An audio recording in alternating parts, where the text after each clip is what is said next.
Communities around OHANKU Road, which cuts across Ngwa Road, Ndiegoro, Akole, Ihioji and Oweraba communities, among others, are in pains over the washing away of their only access road to the city center. For Abia residents, OHANKU Road means several things to many. For example, OHANKU Road is home to over 10% of Abia population. The road is an alternative route to Port Harcourt, River State, which can be effectively utilized to decongest the expressway.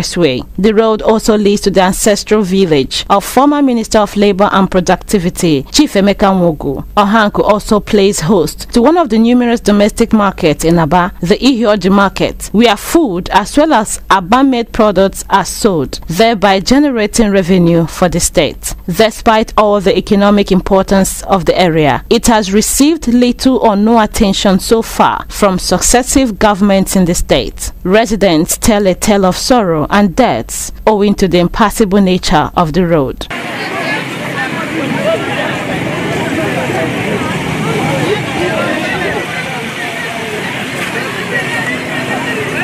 Ihe dịka afọ abụọ gara aga duto mmiri toro nu ebe a buru ibu wiri kpucha OHANKU side a ndị mmadụ si n'akụkụ ụzọ n'akụkụ gota na-agafe. Mgbe a ji na-agafe, onwe otu onye na-agbabu keke, ihe ji mara mgbe a na-akpọ ya mosquito, ama mezigbo aha eme na aha anyị na ya etu ya bụ mosquito, n'ihi na ya nwasokwa na-agafe, ụkwụ akpọọ ya, aka ya akụgide na ihe a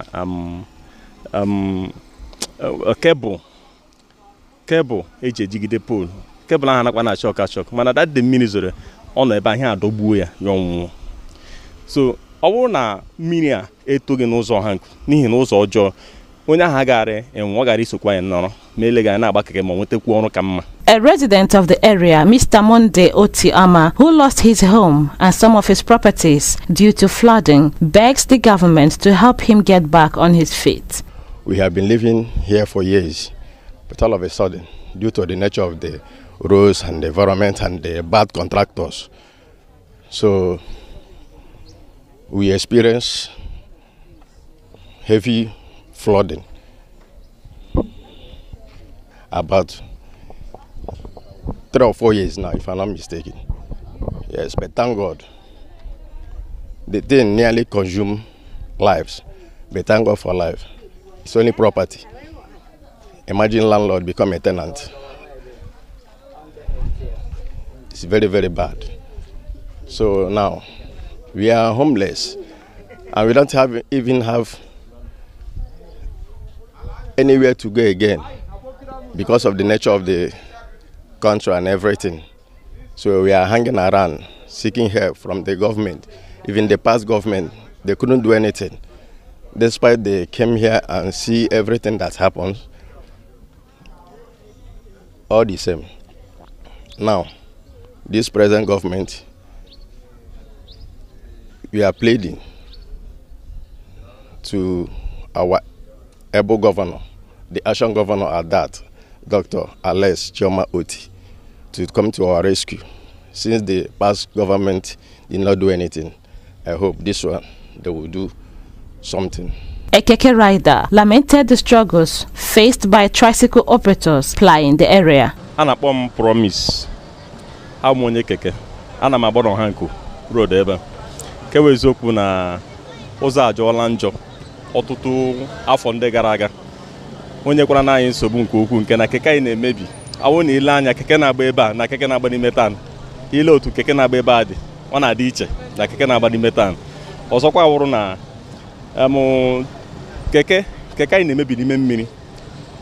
Mgbe enwe ha na-akpa ịkpa rings, within short time akpachara rings, duto a na-afa ya ọkụkọ nwee ike pụta ya omebikwa ọzọ. Ndị na-agba n'ime OHANKU ebe a na-atụ oke ahụ ma efe ha na-eyi moto ha na-adị deti n'ihi ụzọ ọjọọ.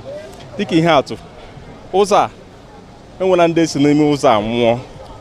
Enwere ndị si n'ime ụzọ a nwụọ n'ihi nweta ga-esi ebupụ ha na hospital ma ọ bụ na ahụ nyewe ha nsogbu.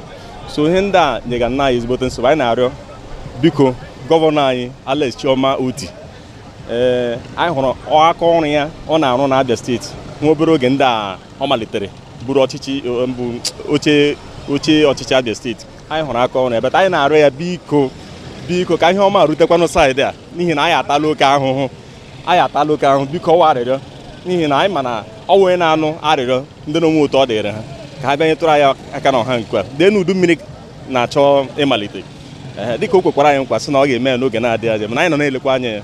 On their part, residents resorted to patronizing dealers in rubber shoes, which every resident wear to meander through the usually flooded and stinking pathways to carry out their daily activities. Also, motorcycle operators who find it difficult pulling through the flooded waters resorted to scooping up and disposing the water elsewhere to enable them do their businesses with relative ease. Onye Okada.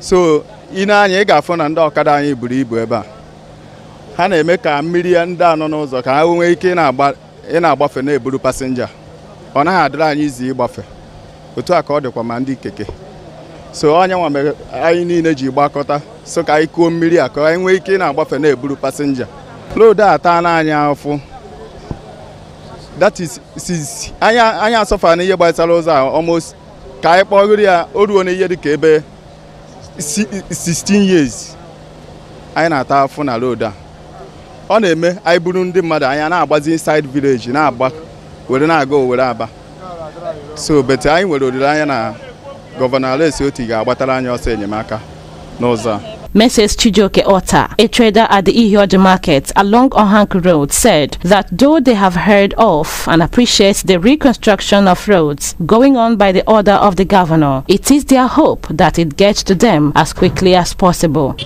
Obi dị mụtọ na m hụrụ n'unu na-eso ụzọ anyị. Obi dịkwa na mụtọ na gọvanọ anyị batara ugbu a.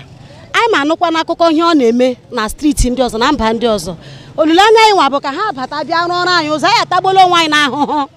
Mmiri zo anyị na-afụ ka ke anya mmiri zo mgbe m ga-eji ụkwụ ruo Owerri Aba OHANKU Owerri Aba anyị na-ata ahụhụ ụzọ emeela anyị nazi agba from Ihioji ebe a ruo Owerri Aba 300 naira anyị chọrọ ịgbasi Owerri Aba ruo Ngwa Road ihe anyị na-agba bụ 700 naira ahụhụ ezuola anyị ahụ biko o tekwala nụ anyị ji nọdụ ebe a erute ebe a anyị anọ n'ebe a mgbe ụzọ dị tọ mma beta anyị lee anya n'ụbọchị taa ụzọ emebisiala ma ndị na-ebutere anyị ọrụ ma okporo ụzọ moto na-agba ma ndị keke ma ndị meshin enwezikwa onye a na-ahụkwa n'ụzọ a so ọ na-enye nsogbu even onye ji ụkwụ ọ rara ezigbo ahụ so arịrịọ anyị n'ebe gọọmenti nọ ka ha bịa lebatara anyị anya n'ụzọ a dị otu a n'ihi na ụzọ egbuola aka ọrụ anyị gbuokwana ihe ndị anyị na-eji eleta onwe anyị eletakwa ụmụ anyị so otu ọbụla gọọmenti ga-eji nyere anyị aka ka gọvanọ biko lebara anyị anya n'ụzọ a ka arụ anyị ya onye ọbụla n'ebe obi ga-adị ya mma. With the declaration of a state of emergency on roads in Abia metropolis by Governor Alex Otti, OHANKU Road should have been given priority attention as many lives are at stake here and businesses are suffering while the people are groaning and languishing in utter frustration. The people urgently appeals to the government to save them from another season of misery as the rainy season approaches. Esther Chima reporting.